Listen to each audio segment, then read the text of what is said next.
We're here in the Scottish Highlands, where such movies as Braveheart and Harry Potter were filmed. Films that illustrate the proud nature of the people who have such a strong national identity. A Scottish culture you can still experience all over the place here. People wearing kilts, eating haggis, and playing bagpipes. And the magical nature of the myths and legends that have been retold here for centuries. Learn the stories and experience the culture firsthand in Travel Kids Scotland! Travel. Who says it can't be done with the kids? Well, many have, and we're here to prove otherwise. Here's our story. Sometime after college and before being grown-ups, we, that's me, And that's me. left it all behind for 1 year to see the world. With a one-way ticket in hand, we had a grand adventure across 35 countries. Fast forward 5 years, a house payment, real jobs, and a different sort of adventure called parenthood. With these guys, That's me. I'm Nathan and I'm 7. That's me. I'm Janice and I'm 5. Now we're off again to share our adventures with you as we discover the wonders of the world, the wonders of nature, the wonders of parenthood, and sometimes wonder, what were we thinking in Travel with Kids?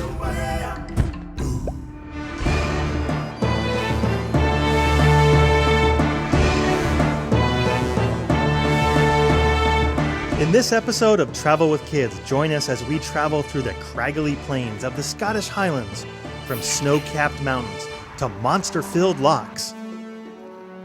We'll hike through an ancient forest and head out on the water. There. Plus, storm a castle, Up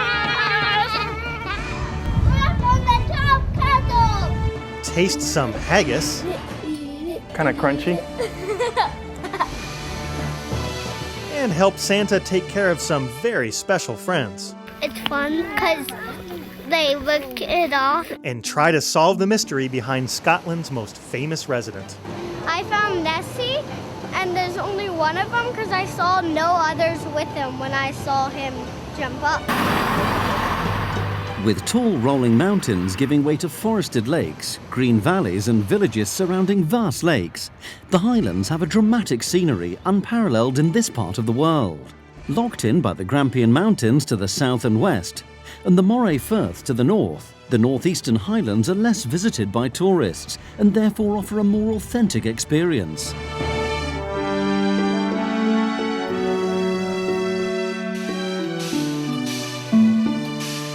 We're headed to Aviemore, which is just about smack center of the Highlands.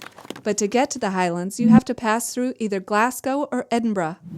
We've heard wonderful things about Edinburgh, so we're taking the train from there after we do a bit of exploring. With over 15,000 buildings listed as historic and a huge castle dominating the skyline, Edinburgh is a World Heritage Site and plays an important role as capital of Scotland. This is the Royal Mile, a street in downtown that's full of museums, shops, restaurants, tons of fun stuff for kids to do. It's actually set on a big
Go on, go on, go on. Go on again.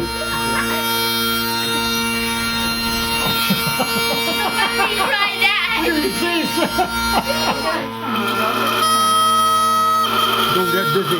Don't go too much to get dizzy, okay?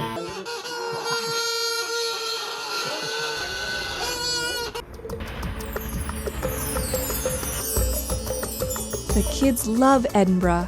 What kid wouldn't after being crowned king, playing on cannons, and getting to play the bagpipes? And they want to learn more, but our train for the Highlands is leaving soon, so it's time to head for the train station with the promises of coming back to this dynamic city again to explore more in depth for another episode of Travel with Kids. At the train station, we unload our luggage from the taxi onto a smart cart and roll it into the busy station. We've opted for the BritRail Family Pass. It includes a certain number of travel days by train throughout Britain, and one kid travels free with each paying grown-up. Even though we have our train tickets, it's still a good idea to make seat reservations, and fully computerized ticket booths make getting a reservation here a snap. After stocking up on a few snacks for the ride, we hop on board.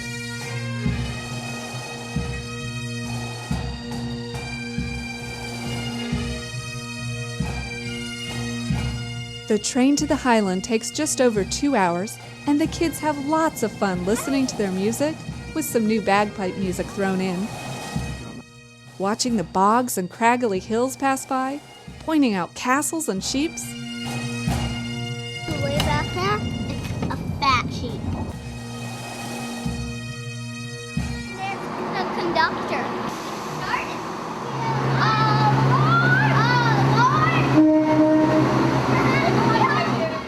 We're staying at Aviemore Highlands Resort, and the grounds here are amazing.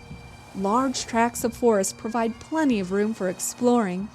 Ancient druids used to roam the forests here, and the magic is still evident today. Whoa, where did I go? Can you bring me back? Hey, Nathan, come here, I see you. Bring me back. I need to tell them more about the Highlands.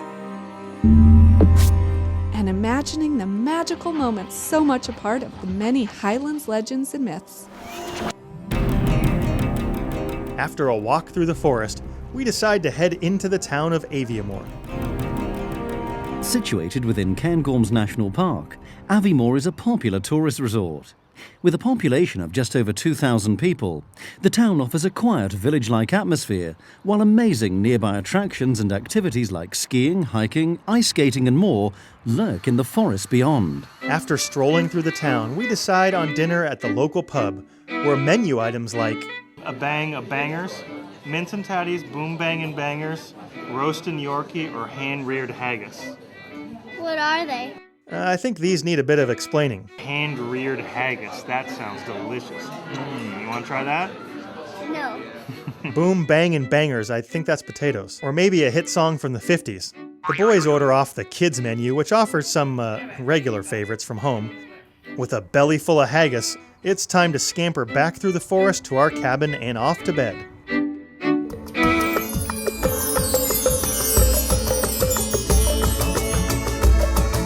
Today we're going to head out to explore some of the mountains here in the Highlands. So we're going to take a bus over to a nearby farm for a hike across the plains before heading to the peak for views that will give you shivers. I see snow on the mountains. I see snow on the mountains. The Reindeer Centre is not your traditional farm. While the centre has penned animals and exhibits, its main attraction is Britain's only herd of free-roaming reindeer. The herd numbers over 100 and are very tame and gentle, though they're wild animals and can be elusive. The Reindeer Center has all the gear we need for our hike across the boggy hillside, like rubber boots, called wellies here, That's okay. Try them if they're not. and right. baby backpacks. Well, we don't need those anymore. I don't think so anyway. Maybe for me. Jeremy, will you carry me? While we wait for the rest of our group, the kids get a tour of the center, while they learn about the life cycle of reindeers, the history of the herd here, and get to meet some reindeer firsthand. There's also a mailbox to send letters to Santa. After all, these reindeer know the route to the big guy, right? The kids enjoy some arts and crafts And there's also reindeers kind. in the center, And it's time to head out to meet Santa's little helpers. The hike to the pasture where the reindeers roam has incredible views over the yellow hills and green valleys. The kids love the hike and enjoy leading the group. A short hike down a river valley across a wooden bridge leads us to the grass-covered plains the reindeer herds call home. At the entrance to the pastures, the guide gives us a short talk about the proper feeding and petting techniques. And they're very, very sensitive. We get to see reindeers up there and we get to feed them. Behind you, Seamus.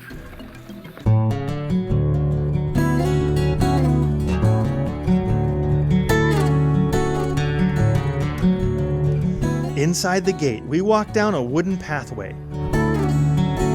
And we're followed by a very hungry herd as we hoof it down the hill. With a few minor obstacles. Hey, watch it, Rudolph.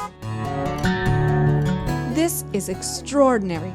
We are totally surrounded by reindeer.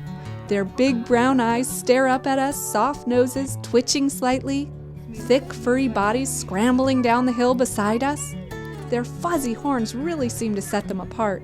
Some have tall, graceful ones that are spoked like little old tree branches. Some have little nubs, not much bigger than a lump on your head. As they follow us down the hill, they surround us, bumping each other to get in front of the line. Sounds like a couple little boys I know. At the bottom of the hill, the reindeers wait patiently as the guide tells us about these graceful animals. There's a one reindeer in the front walking into his own footprints, hoof prints, and all the others behind do the same. They walk in those same footprints. All saves energy. Very clever. Having a huge herd of reindeer around us is surreal. It's like being at the North Pole just before Christmas. Whose name is the one back there? With the big antlers, that's Comet. And with names like that, the kids are convinced this is where Santa recruits his reindeer. Scooping handfuls of grain, we get to feed the reindeer. They squeeze up close to you and nibble it right from your hands. Seamus is a bit nervous at first, Why is everyone surrounding me? but quickly gets past his fear. Does that tickle? See licking it off your hands? You've got tickly nose. You like that?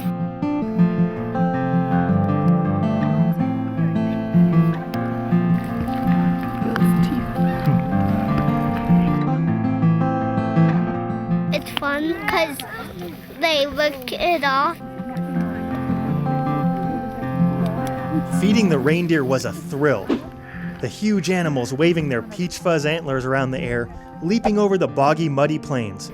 They looked like they could take right off into the air. The views from the hills were wonderful too. Green, tree-covered valleys snaking through the yellow and brown pastures. Snow-capped mountains rising up beside us. A perfect backdrop for this Rudolph meeting. And the goal for our next destination, to the top of the peak. Set up in 2003, Cairngorms National Park covers almost 1,500 square miles of spectacular wilderness area, including mountains, lochs and ski and golf areas. The area protects many of the local resident animals like reindeer, squirrels, ptarmigans and much more. After waiting a while in the rain for a bus, one of the downsides of public transportation, on the upside it is cheap and a great way to meet locals.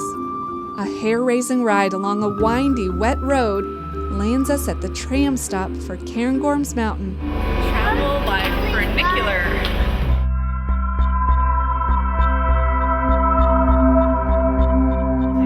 You will enjoy some of the most spectacular views Scotland has to offer. The tram runs up the side of the peak for skiing in the winter and for hiking and just relaxing and soaking in the views in the summer.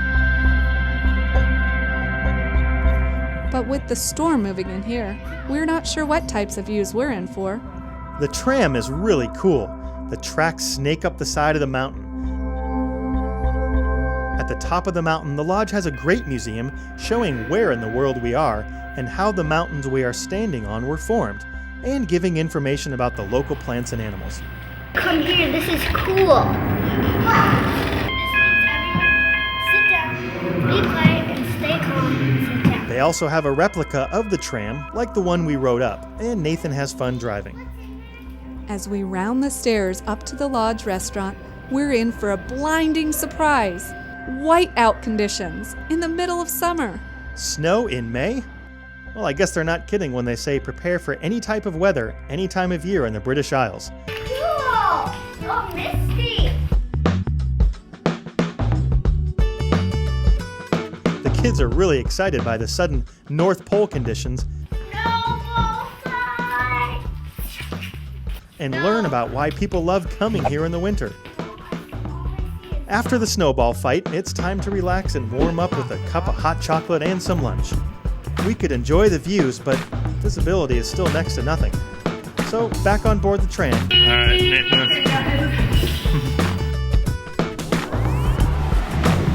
Looking out the front window, you can see the tracks bend swiftly down the hill, falling off into what seems like nothing. Whoa. It's like a roller coaster ride.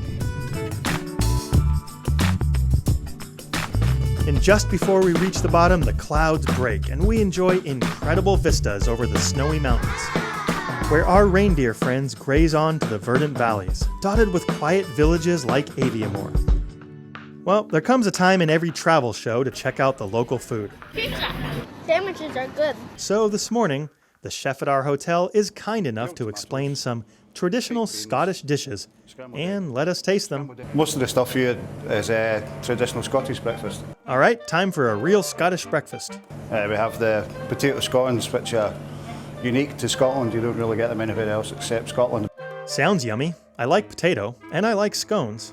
We come to black pudding, which is very unique to Britain. It's made basically from pig's blood, and it has different additives to it, which are secrets to the people that actually make it. You lost me at pig's blood. The most traditional of all things is haggis. This is a Scottish haggis. You should taste it before you actually know what's in it. It is very much better. After the blood sausage, I'm not sure if I can manage. Well, I guess I should try it.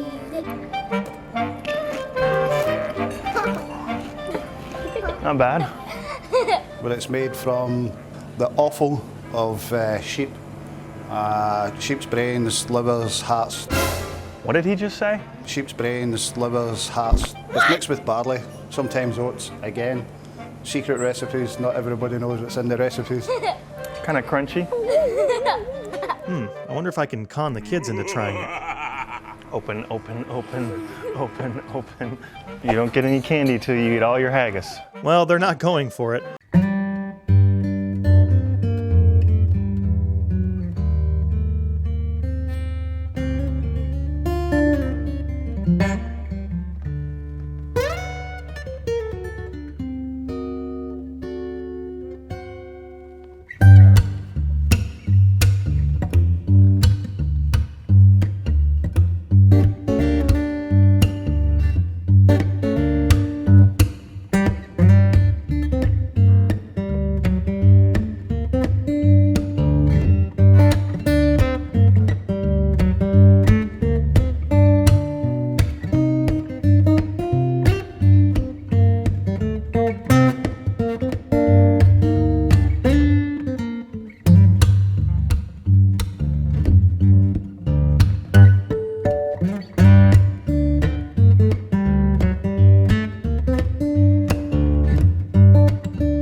and Nessie is an easy thing for the kids to get excited about, although you may want to play down the monster thing. Is he really in costume? There's been many more sightings made than has ever been reported to the press. At the boat dock, the kids take a moment to pose with a statue of Nessie, memorizing her features and exact detail so they can spot her out on the lake. And then it's time to board the boat and hopefully get some snapshots of the creature of the deep.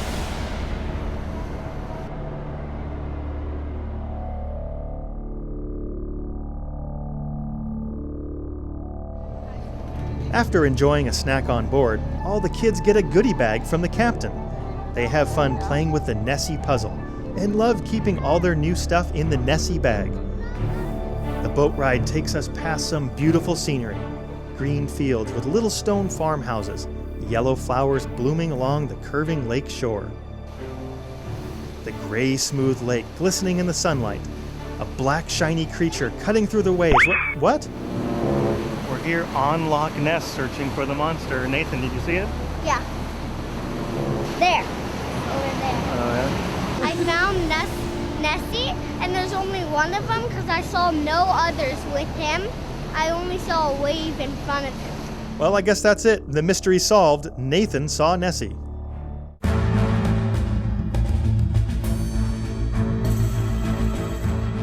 After the excitement of seeing Nessie has passed, the boat arrives at a peninsula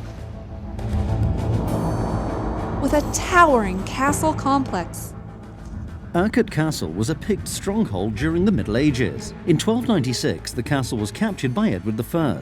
The castle changed hands many times during the following centuries, home to the Grants, Macdonalds, Williamite troops, and Jacobite troops. Today, the castle is run by the National Trust, who constructed a large museum of area history on the site. Now it's time for the Roberts family clan to retake the castle. Come on, guys!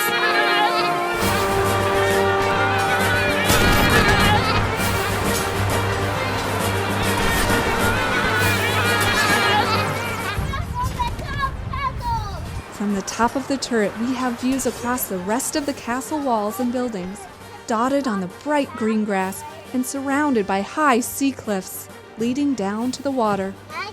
You can see why they chose this location to fend off the bad guys.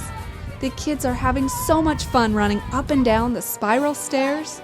We got to look out, and there's a little lookout place right there. It was really fun. Totally looks like a bat. Look at that. Where am I on? See there? Oh. I thought they sound fireworks. I'm the good night, you're the bad night, and I'm having a fight with you. Down the hill you go.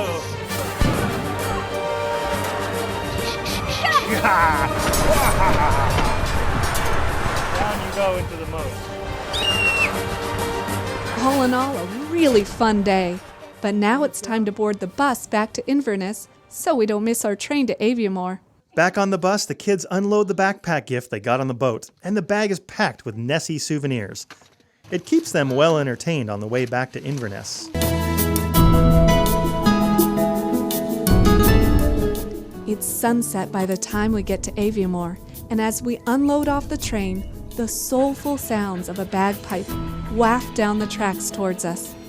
We follow the low, haunting sounds as they drift throughout town to the front door of a pub where a lone bagpiper stands sentry. And you keep blowing, it'll just come out, but the air will just keep going in, so it'll keep playing. That's it. You've got it. When you're taking a breath, you squeeze. That's it.